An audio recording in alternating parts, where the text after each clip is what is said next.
பேரா தைப்பிங் மாவட்ட புதிய போலீஸ் தலைவராக சூப்பரிண்டென்டென்ட் சரவணன் சண்முகம் நியமிக்கப்பட்டுள்ளார். அரசு மலேசிய போலீஸ் படையான PDRM மேற்கொண்டுள்ள 26 மூத்த அதிகாரிகளுக்கான பதவி மாற்றங்களின் ஒரு பகுதியாக இந்நியமனம் அறிவிக்கப்பட்டுள்ளது.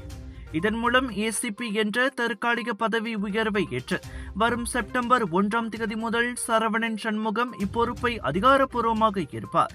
இதுவரை தைப்பிங் மாவட்ட போலீஸ் தலைவராக பணியாற்றி வந்த ACP முகமது நசீர் இஸ்மாயில் புக்கிடாமானுக்கு பதவி உயர்வு பெற்று செல்வதை தொடர்ந்து சரவணன் சண்முகம் இப்புதிய பொறுப்பை வகிக்க உள்ளார். பொதுச்சேவை மற்றும் சட்ட ஒழுங்கு துறையில் மலேசிய இந்தியர்களின் பங்களிப்பிற்கு சான்றாக அமைந்துள்ள இந்நியமனம் பலரின் பாராட்டுகளையும் பெற்று வருகிறது.